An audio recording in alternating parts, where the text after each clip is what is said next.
సభాధ్యక్షులు ఇది నాగేశ్వరరావు గారు, ఇన్నాళ్ళి అన్యాయాలు సహించాలి అనే పుస్తకాన్ని రచించి మనకు అందిస్తున్నటువంటి గౌరవనీయులు పెద్దలు వడ్డే శోభనాథేశ్వరరావు గారు, ఇతర వేదిక మీద ఉన్నటువంటి ఒక పెద్దలు, ఆహ్వానితులు, మిత్రులు అందరికీ నమస్కారం.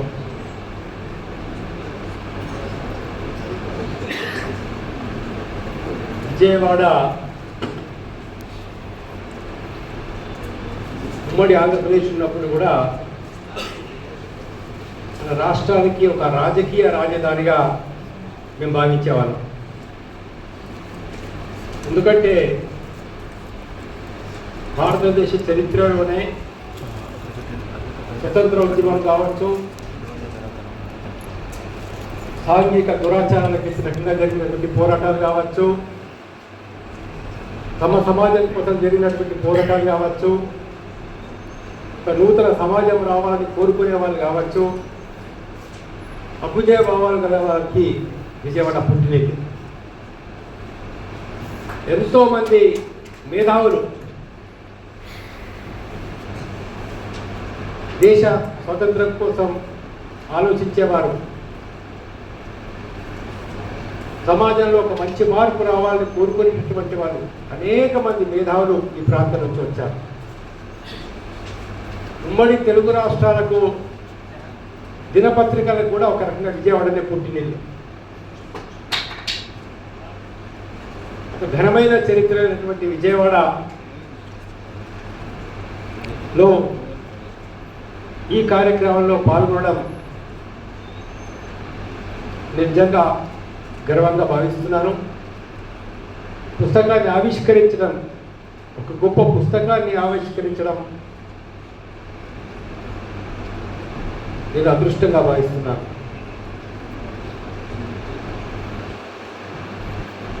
సమాజంలో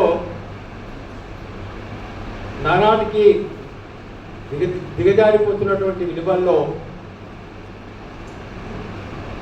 ఇంకా దేశం కోసం, సమాజ శ్రేయస్సు కోసం, భవిష్యత్ తరాల మంచి కోసం, అభివృద్ధి కోసం, అన్యాయాలకు, అక్రమాలకు, అవినీతికి వ్యతిరేకంగా నిలబడేటటువంటి వాళ్ళు ఉన్నారని మనకు వడ్డీ శోభనాథేశ్వరరావు వారి వల్ల, అలాంటి వారి వల్ల తెలుస్తుంది సమాజంలో. ఒకానొక దశలో నాకెందుకులే ఇక నేను విశ్రాంతి తీసుకుంటాను, లేదా అలసిపోయాను నేను, లేదా మరో మార్గం చూసుకుంటాము అనే ఆలోచన లేకుండా విలువల కోసం, మంచి సమాజం కోసం, మానవ శ్రేయస్సు కోసం, రైతుల శ్రేయస్సు కోసం నిలబడుతున్నటువంటి మహానుభావుని, ఒక వ్యక్తిని నేను చూస్తున్నందుకు నిజంగా ధైర్యం. వారు 1943లో జన్మించారు అనుకుంటాను. నేను 1953, నాకంటే 10 ఏళ్ళు పెద్ద శోభనాథేశ్వరరావు గారు. కానీ ఆయన చూసిన తర్వాత, ఆయన రచనని చూసిన తర్వాత మాకు ఇంకా కొంతకాలం మేము కూడా పనిచేయాలనేటువంటి భావన మాకు కలిగి, మనందరికీ ఒక ఆదర్శవంతమైనటువంటి వ్యక్తిగా, ఆదర్శవంతమైన పోరాట యోధులుగా, ఆదర్శవంతమైనటువంటి విప్లవ భావాలు కలిగినటువంటి వాళ్ళుగా నేను శోభనాథేశ్వరరావు గారిని గుర్తిస్తున్నాను సమాజంలో పని. మిత్రులారా, నిన్న సాయంత్రం ఆయన కలిసినప్పుడు నాకు కొన్ని పుస్తకాలు ఇచ్చారు. పార్లమెంటులో ఆయన ప్రసంగించినటువంటి ప్రసంగాల కూర్పు మొత్తం ఏ ఫార్మర్స్ వాయిస్ ఇన్ పార్లమెంట్ అని చెప్పేసి 1922లో ప్రచురించడం జరిగింది. తర్వాత గత సంవత్సరమే అవినీతి చక్రవర్తి నరేంద్ర మోడీ అనేటటువంటి ఒక పుస్తకాన్ని మనకు అందులో ఇవ్వడం జరిగింది. అందులో ఒక విషయం ఆయన ప్రస్తావించారు. ఉత్తరాఖండ్లో సిల్క్ యార్డ్ టన్నెల్ యొక్క నిర్మాణం కాంట్రాక్ట్ వర్క్ను నవయుగ ఇంజనీరింగ్ వారికి ఇచ్చారు. మొత్తం 854 కోట్ల కాంట్రాక్టర్. ఆ సంస్థ నుంచి బీజేపీకి ఎలక్ట్రల్ బాండ్స్ ద్వారా 55 కోట్లు ఇవ్వడం జరిగింది. ఇది 4.5 కిలోమీటర్స్ ఉన్నటువంటి టన్నెల్. దీని నిర్మాణంలో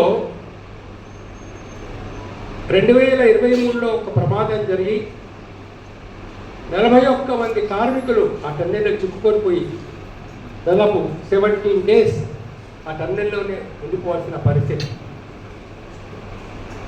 వాస్తవంగా ఏం చేయాలా, ఎంక్వైరీ జరపాలా, సంస్థ మీద తగిన చర్యలు తీసుకోవాలా. ఈరోజు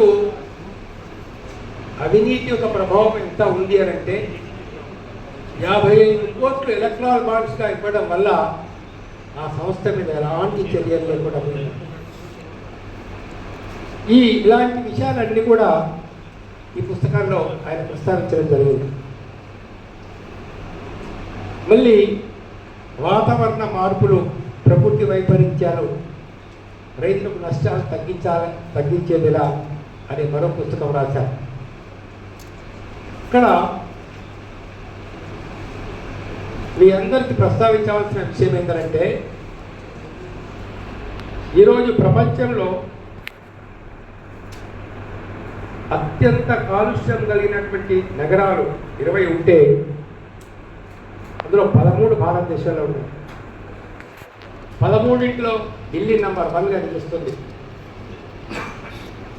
ఎక్కడికి ప్రైమ్ మినిస్టర్ ఉంటాడో, రాష్ట్రపతి ఉంటారో, సుప్రీంకోర్టు ఉంటుందో, దేశ రాజధాని యొక్క పరిస్థితి ఏంటంటే ఏ రోజు ఒక్క సిగరెట్ తాగినటువంటి వ్యక్తి కూడా రోజుకు 20-25 సిగరెట్లు కాల్చినటువంటి ప్రమాదాలు ఉన్న ఢిల్లీ పట్టణంలో. అలాంటి భారతదేశంలో 13 పట్టణాలు. సృష్టి ప్రకృతి యొక్క అరేంజ్మెంట్ ఎలా ఉందంటే మానవ జాతికి ప్రాణులు జీవించడానికి అవసరమైనటువంటి ఆక్సిజన్, గాలి మనకు ప్రకృతి సిద్ధంగా దొరుకుతుంది. నీరు మనకు ప్రకృతి సిద్ధంగా దొరుకుతాయి.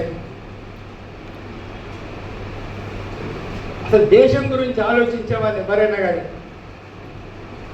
మనకు భవిష్యత్తులో స్వచ్ఛమైన గాలి దొరుకుతుందా,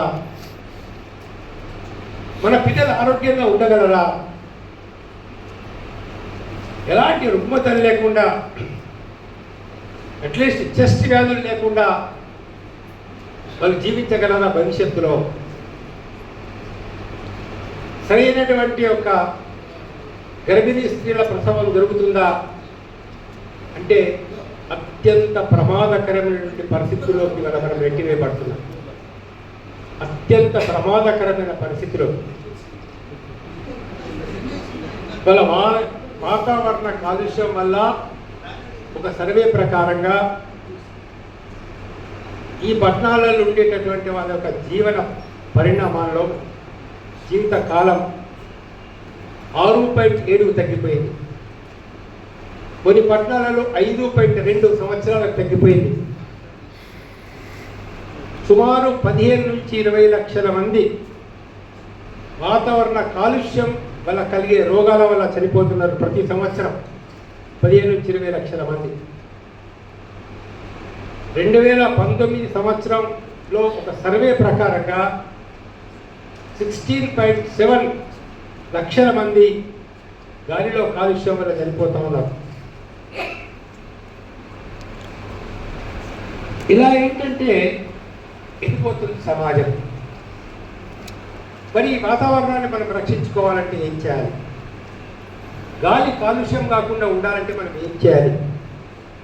నీరు కాలుష్యం కాకుండా ఉండాలంటే ఏం చేయాలి? ఇలాంటి విషయాలన్నీ కూడా ఈ వాతావరణ మార్పులు, ప్రకృతి వైపరీత్యాలు, రైతులకు నష్టాలు తగ్గించాలనే పుస్తకంలో ఆయన వివరించడం అనేది జరిగింది. తర్వాత ఆయన ముఖ్యమంత్రి గారికి లెటర్స్ రాశారు. ఈ రాష్ట్రంలో ఏ పథకాలకు ప్రాధాన్యత ఇవ్వాలా, ఏమి చేయాలా, ఏమి చేయకూడదు అనేటటువంటి ఒక సలహాలు వివరంగా ఆయన 2-3 ఉత్తరాల్లో ముఖ్యమంత్రి గారికి చెప్పడం అనేది జరిగింది. ఇక్కడ విషయం ఏంటంటే, చెయ్యాలనే ఉద్దేశం ఉంటే ఎవరైనా సలహాలు చెప్తే వింటారు. ఉద్దేశమే లేనప్పుడు ఎంత మంచి సలహాలు చెప్పినా సలహాలు చెప్పేవాడు శత్రువులుగా చూడబడతారు తప్పించి సలహాలు చెప్పేవాడు మిత్రులుగా చూడబడతారు. మొత్తం చరిత్రలో మనం చూసినట్లయితే హిట్లర్ కావచ్చు, మరొకరు కావచ్చు, ఆ రోజు ధృతరాష్ట్రుడితో సహా, మహాభారత కాలంలో ధృతరాష్ట్రుడితో సహా మంచి సలహాలను, ధర్మబద్ధమైన సలహాలను, దేశానికి శ్రేయస్సు ఉపయోగపడే సలహాలను వాడు ఎవడు పెడచేరు పెట్టాడు. కానీ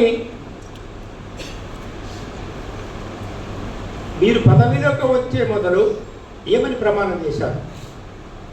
శాసనసభ్యుడు కావచ్చు, పార్లమెంట్ సభ్యుడు కావచ్చు, లేదా మంత్రులు కావచ్చు, ముఖ్యమంత్రి కావచ్చు, ప్రధానమంత్రి కావచ్చు, రాజ్యాంగాన్ని కాపాడుతాను, రాజ్యాంగ విలువలను పరిరక్షిస్తాను, ధర్మంగా ఉంటాను, నేను భయము లేకుండా, పక్షపాతము లేకుండా పరిపాలన చేస్తాను, భయము లేకుండా, పక్షపాతము లేకుండా పరిపాలన చేస్తాను అనే ప్రమాణం చేసినటువంటి వాళ్ళ చరిత్ర కనుక మనం చూసినట్లయితే అసలు ఆ ప్రమాణాన్ని ఎప్పుడో వాళ్ళు వదిలిపెట్టేశారు గోదాట్లో.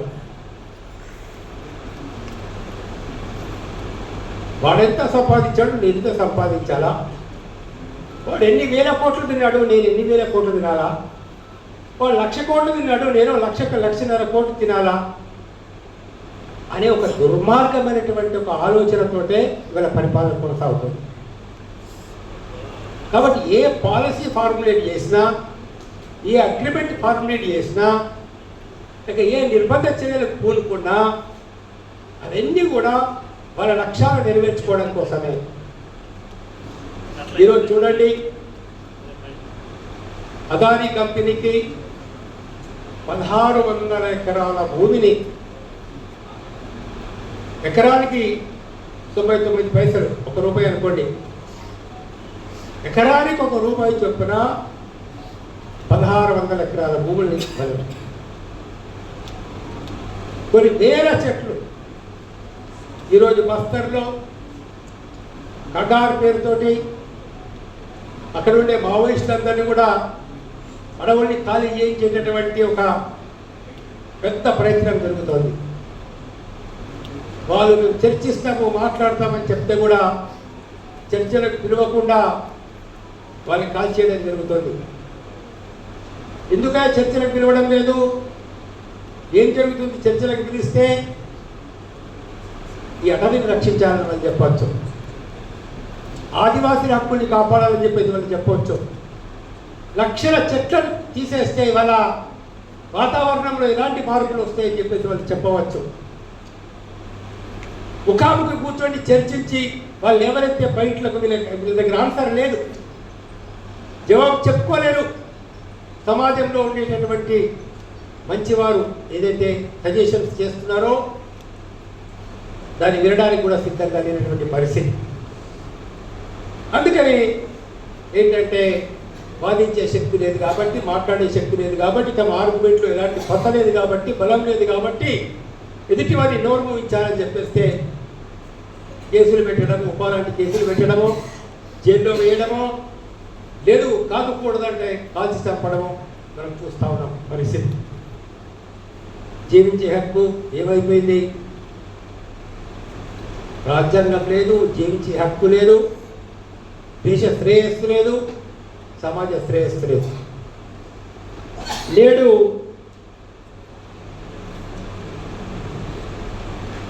దేశం ఎట్టిపోతుందని మరో పుస్తకం రాశారు.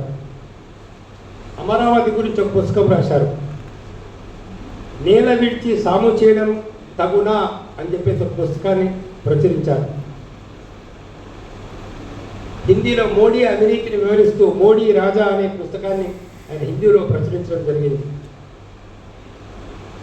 Make farming remunerative for faster inclusive all round అని చెప్పి ఆల్రౌండ్ డెవలప్మెంట్ ఆఫ్ ఇండియా అని చెప్పేసి మరొక పుస్తకం రాయారు. విశాఖ స్టీల్ దాన్ని ఎలా సామర్థ్యంతో నడపాలి అనే ఒక పుస్తకం రాశారు. అసలు ఈ వయసులో ఇంత సమాచారాన్ని సేకరించి మనందరికీ అందించాలనే ఒక తపన, నిజంగా వారిని మనం హృదయపూర్వకంగా అభినందించాల్సిన అవసరం. ఇంకా ఎడ్యుకేట్ చేయాలి సమాజాన్ని, ఇంకా ఎడ్యుకేట్ చేయాలి సమాజాన్ని, ఇంకా సమాజాన్ని ముందుకు నడపాలా, సత్యాన్ని తెలియజేయాలా, అవినీతిని మనం బయట పెట్టాలా, అక్రమాలను మనం బయట పెట్టాలా, అన్కాంప్రమైజింగ్గా పోవాలి. అంటే చాలామంది మా మిత్రులు ఇక్కడ విజయవాడలో ఉండే వాళ్ళు కూడా చెప్తారు, ఆయన కొంచెం ప్రభుత్వంతో మంచిగా ఉంటే కొద్దిగా బాగుండేదేమో, ఆయనకు కూడా ఏదన్నా ఓ అధికారమో ఒక పదవో బహుశా వచ్చేదేమో అని చెప్పేసి కొంతమంది మిత్రులు చెప్తా ఉన్నాం. పదవి కోసం ఆశించే వాళ్ళైతే, డబ్బు కోసం ఆశించే వాళ్ళైతే నేను మోడీను, చంద్రబాబు నాయుడు, జగన్ను ఈ విధంగా ఆయన విమర్శించే వాళ్ళు కాదు, ఒక్కరే కాదు. ఇటు మోడీని విమర్శిస్తున్నారు, అటు చంద్రబాబు నాయుడు గారిని విమర్శిస్తున్నారు, అండ్ ఇటు జగన్ కూడా ఆయన వదిలిపెట్టకుండానే ఆయన విమర్శించడం అనేది మనం చూస్తూ ఉన్నాం. అంటే పక్షపాతం లేకుండా, ఎలాంటి పక్షపాతం లేకుండా, ఎక్కడ అవినీతి ఉన్నా ఆ అవినీతిని బట్టబయలు చేయాలనేటువంటి ఒక ఉద్దేశంతో ఆయన ప్రయత్నం చేస్తూ ఉన్నారు. మీ సమయం మరీ ఎక్కువ తీసుకోకుండా ఒక్క విషయం మటుకు తప్పనిసరి మీతో ప్రస్తావించాలని చెప్పి నేను భావిస్తున్నాను. ఎందుకనంటే ఈరోజు చూస్తున్నాం వాతావరణ కాలుష్యం, గాలి కాలుష్యం, నీటి కాలుష్యం. గంగా నదిలో పుష్కరాల పేరుతో జరిగింది ఏంటో మీ అందరికీ తెలుసు.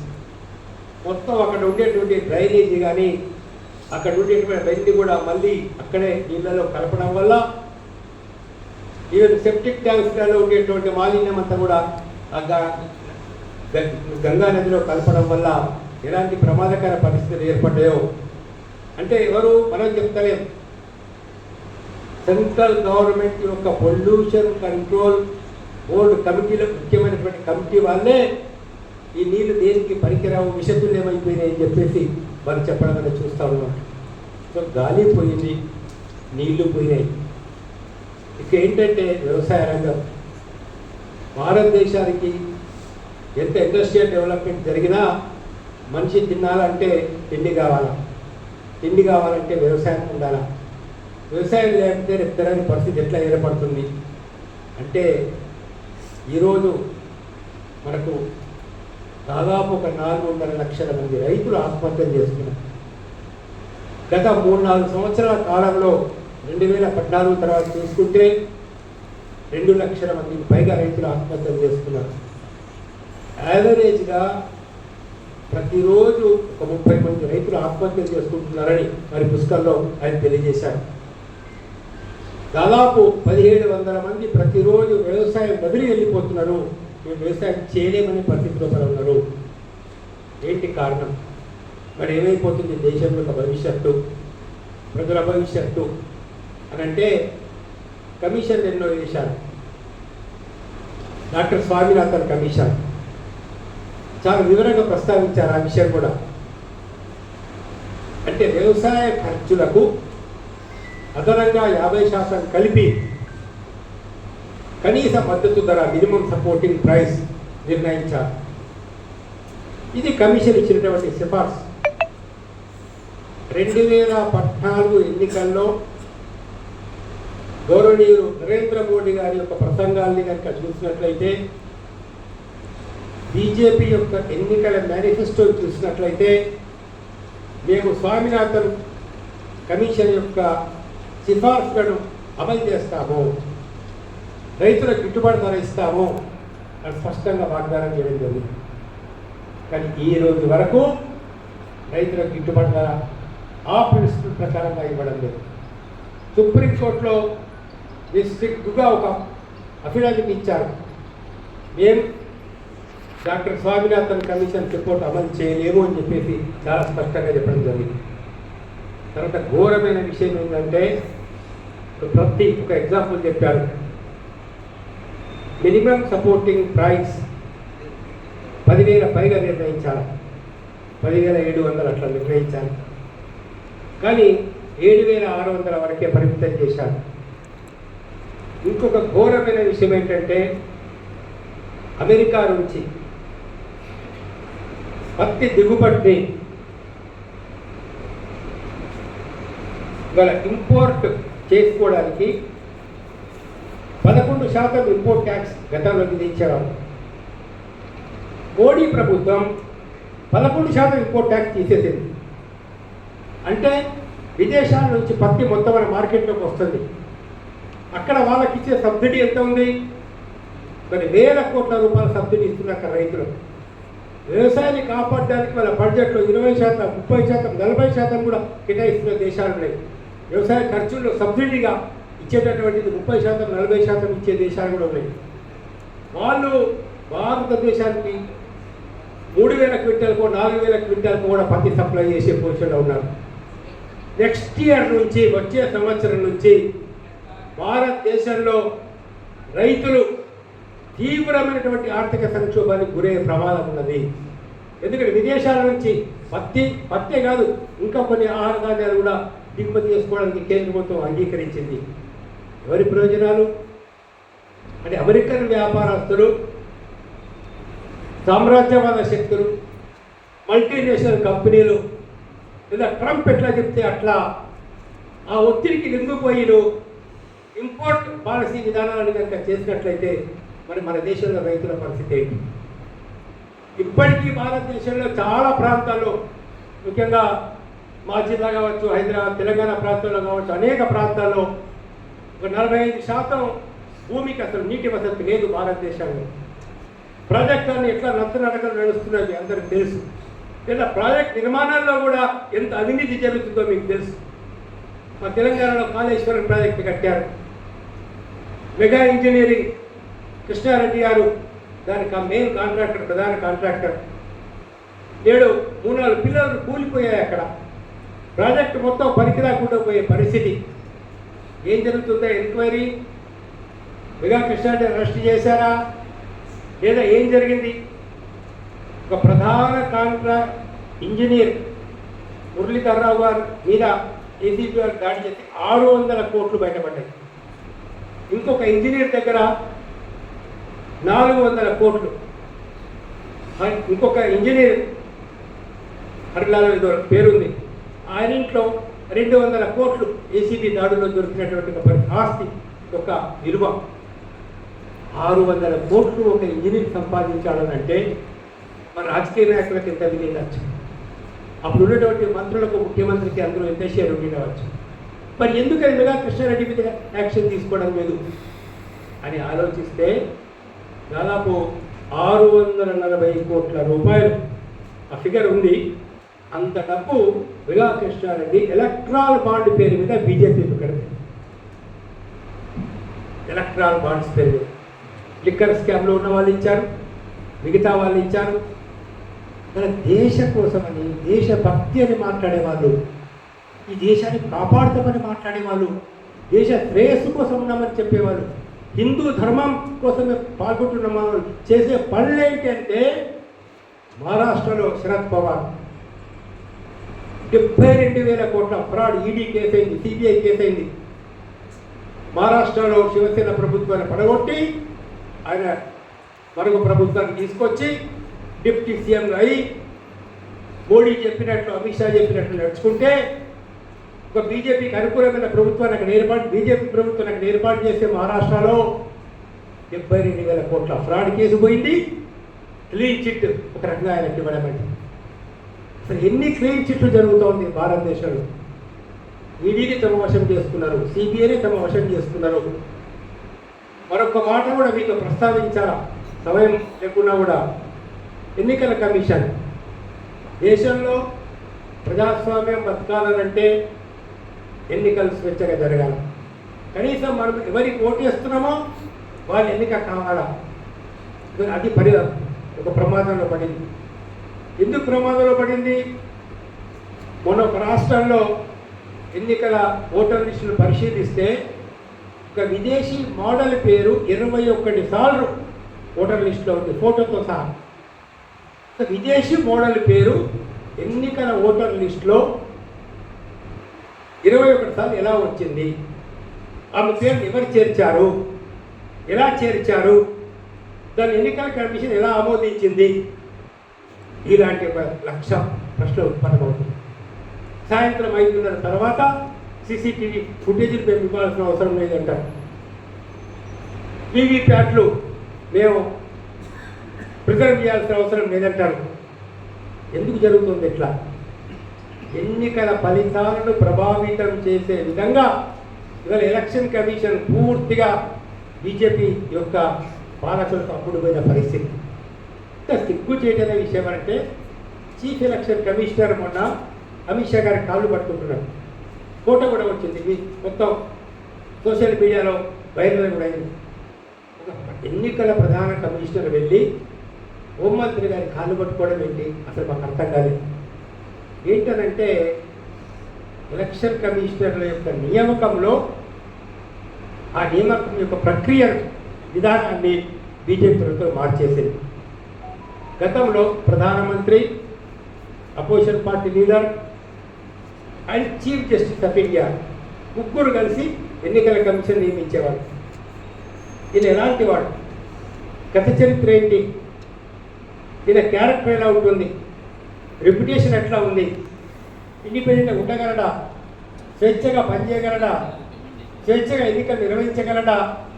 అనేక విషయాలు ఆలోచించిన తర్వాత ప్రధానమంత్రి ప్రపోజ్ చేసినా కూడా అపోజిషన్ పార్టీ వారు అబ్జెక్షన్ చెప్పేవాళ్ళు. చెప్తే చీఫ్ జస్టిస్ ఆఫ్ ఇండియా కూడా ఆ ఫైల్స్ మొత్తం పరిశీలన చేసి మరి ప్రధానమంత్రి చెప్పింది కరెక్టా, అపోజిషన్ పార్టీ వాళ్ళు చెప్పింది కరెక్టా, ఎవరి పేరు రికమెండ్ చేయాలా అనే విషయమైన ఆలోచించడానికి అవకాశం ఉండేది. ఎంత ఘోరమైన విషయం అంటే, ఆ ఎన్నికల కమిటీ నుంచి chief justice of India, opposition party leader, chief justice of India ఉంటే చీఫ్ జస్టిస్ ఆఫ్ ఇండియా తీసేశారు. ఎవరిని పెట్టారు ఆ చోట? మరొక క్యాబినెట్ మినిస్టర్. ఎవరి మినిస్టర్ని? మోడీ గారు చెప్పినట్టు మరొక మినిస్టర్ని. ఇప్పుడు మోడీ గారు అంటే ప్రధానమంత్రి, మరొక cabinet minister and opposition party leader. ఎప్పుడు పంపిస్తున్నారో అపోజిషన్ పార్టీ లీడర్స్ కంటే నెక్స్ట్ డే మీటింగ్ ఉంటే ఆ రోజు రాత్రి 10 గంటలకు 11 గంటలకు ఫైల్స్ వస్తున్నాయి. అది ఆబ్జెక్షన్ చేశాడు రాహుల్ గాంధీ. కానీ ఏం జరిగింది? ప్రభుత్వ ఉద్యోగానికి రాజీనామా చేసిన 2వ రోజే ఒక ఎలక్షన్ కమిషనర్గా, చీఫ్ ఎలక్షన్ కమిషనర్గా అపాయింట్మెంట్ అవుతాడు. పోనీ దీన్ని సుప్రీంకోర్టులో ఛాలెంజ్ చేస్తే ఏమైనా రిజల్ట్ వచ్చిందానంటే, రిటైర్మెంట్ తర్వాత గవర్నర్ పోస్ట్ వస్తుందా, రిటైర్మెంట్ తర్వాత అవుతుందో మాకు రాజ్యసభ మెంబర్ వస్తుందా, రిటైర్మెంట్ తర్వాత ఏమవుతుందని. అరే 65 ఏళ్ళు నీకు వచ్చిన తర్వాత రిటైర్ అవుతున్నావే, 65 ఏళ్ళు ఈ దేశం ఉప్పు తిన్నవే, ఈ ప్రజల సొమ్ము తిన్నవే, నువ్వు సిగ్గుండాలని 65 ఏళ్ళ తర్వాత కూడా అవినీతి చేసి ఇవ్వలేకుందో కోర్టు తీర్పుని కూడా నువ్వు ప్రభావితం చేసే విధంగా పదవులు తీసుకుంటున్నారంటే మరి న్యాయమూర్తులనాలా, ఏమనాలా? న్యాయ వ్యవస్థ ఎటుపోతున్నది? మరి న్యాయ వ్యవస్థను ఎలా గుప్పిట్లో పెట్టుకుంటున్నారు?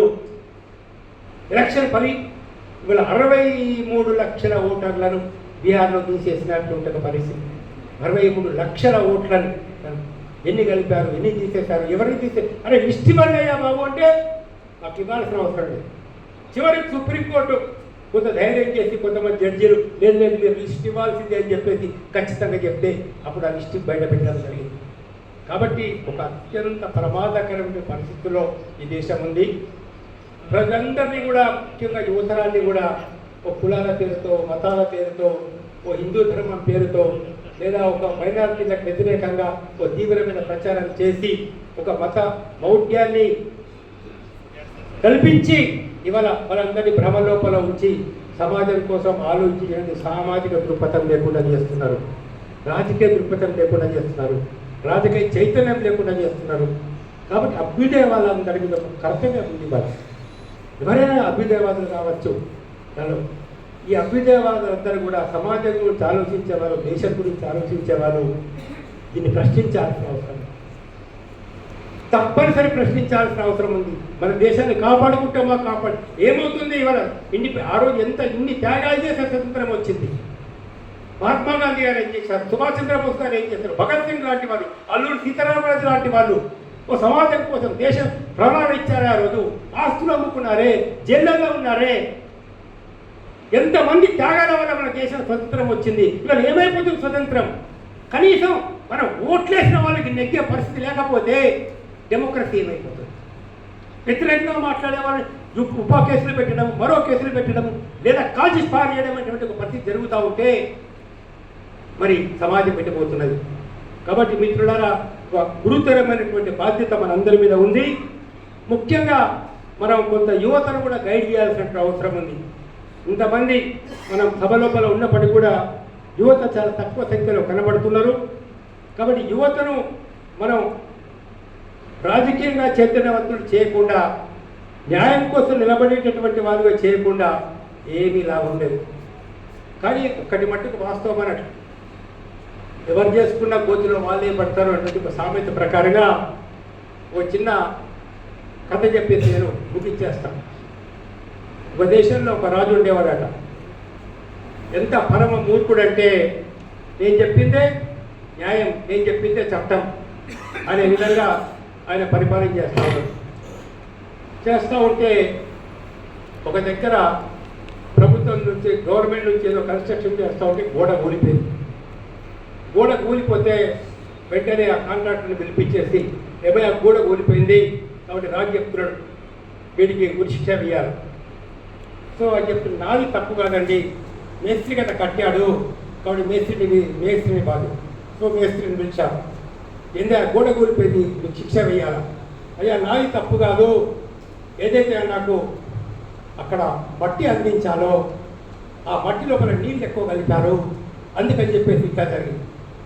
ఏంటంటే ఆ నీళ్లు కలిపిన వాళ్ళని పిలిచాను, ఏంటంటే నువ్వు మట్టిలో నీళ్ళు కలిపావు, నీకు శిక్ష వేయాలి. అయ్యా తప్పు నాది కాదు, మట్టి సరిగ్గా లేదు అక్కడ, ఆ మట్టి సరిగ్గా లేనందువల్ల నీళ్ళు ఎక్కువ వాడాల్సి వచ్చింది, మట్టి తీసుకొచ్చిన వాళ్ళని పిలిచాను. నాకు తప్పు కాదయ్యా, ఎవరి పొలంలో అయితే మట్టి తీసుకొచ్చామో ఆ రైతు తప్పు అని చెప్పాను, తీసుకురంటే రైతులు అని చెప్పాను. ఆ రైతులు తీసుకొస్తే రాజుగారు నువ్వే బాధ్యుడు కాబట్టి ఇది గురి శిక్ష అని చెప్పేసి గురి శిక్ష వేసేసిన తర్వాత ఈ రాజు ఎంత మూటుడంటే ప్రతి పని ఆయనే చేసేవాడు. ఉరితాడు కూడా నేనే అల్లుతా అని చెప్పేసి ఉరితాడు గుడ్డేసేసి వేయండి వీడికి ఉరి అని చెప్పాడు. పాపం రైతుకి ఏముంటుందండి అందులో? అప్పులు తప్పించేమని ఉందా? పుట్టేటప్పుడు అప్పులోనే, పెరిగేటప్పుడు అప్పులోనే, వ్యవసాయం చేసేటప్పుడు కూడా, చచ్చేటప్పుడు కూడా అప్పులోనే చేస్తాడు భారతదేశంలో రైతు. ఇంకా వేరే దారి ఏం లేదు. ఆ రైతు పాపం బాగా బక్క చిక్కుడు. ఈ రాజు పనిన ఉరితాడు పెద్ద వెడల్పుగా ఉండేసి ఆయన మెడకేస్తే జారిపోతాడు. ఒక్కసారి జారిపోయింది, 2 సార్లు జారిపోయింది ఉరితాడు. తీరా వచ్చేసి అయ్యా ఈ రైతు మెడకు ఉరితాడు పట్టుకోవడం లేదు, జారిపోతుంది, ముఖం చాలా సన్నగా ఉంది అయింది అని చెప్పి అట్లా అంటే ఎవరి మెడ లావుగా ఉంది వారు తీసుకురండి. తీసుకొస్తే పాపం ఒక సన్యాసి వాడికి ఒక శిష్యుడు ఉన్నాడు. వాడు ఊరిలో ఈ రాజధానిలో బాగా భిక్షాటన ఫ్రీగా దొరుకుతుందని చెప్పేసి వాడు వదిలేసి ఇక్కడే ఉండి తినడం మొదలుపెట్టాడు. ఏ పని చేయకుండా దేవుడి పేరు చెప్పుకొని తింటే ఎట్లాగూ మెడలు బలుస్తాయి కదా, అట్లా జరిగిపోయింది. సో వాడికి బాగా మెడకాయ బాగా బలిసిందని వాళ్ళు తీసుకొచ్చేసి వీడిని వృద్ధి చేయండి రాజు చెప్పాడు, వీడిని వృద్ధి చేయండి. వెంటనే పాపం వాడు వాళ్ళ గురుదేవుని ప్రార్థించాడు. ఆయన గురువు పాపం సన్నగా బాగా పరిగెత్తుకొని వచ్చాడు. ఏం జరిగిందంటే ఎందుకు ఆ ఉరి తీస్తున్నారంటే రాజు అల్లినటువంటి ఒక ఉరితాడు మెడకు పట్టుకొని బాగా లావు ఉన్నటువంటి మెడవులు కావాలంటే వీడు దొరికాడు. ఏం చేయాలి? అప్పుడు ఆయన బాగా ఆలోచించి, అయ్యా రాజా, మా శిష్యుడు ఎంత అదృష్టవంతుడు, ఎంత అదృష్టవంతుడు. ఈరోజు ఈ ముహూర్తంలో ఎవరైతే ఉడికిస్తారో డైరెక్ట్ స్వర్గానికి వెళ్ళిపోతాడు, అక్కడ అడుగుతాడు. అసలు మరో జన్మ లేదుగా. రంప ఊర్వశి అక్కడ బ్రహ్మాండమైనటువంటి అరేంజ్మెంట్లు అన్నీ ఉంటాయి, వాడికి ఏమీ లేదు. కాబట్టి ఈ ముహూర్తంలో ఇవన్నీ ఉడికిస్తారు, వాడు గొప్పోడు అవుతాడు, చాలా పుణ్యాత్ముడు అవుతాడు, చేసిన పాపమంతా పోతుంది. అక్కడ మంచి ముహూర్తం ఉంటారు, మంచి ముహూర్తం అయితే నన్నే ఉడికి. సో మోడీకి అమిత్ షా కూడా అదే పరిస్థితి వస్తుందని చెప్పి చెప్తూ ధన్యవాదాలు.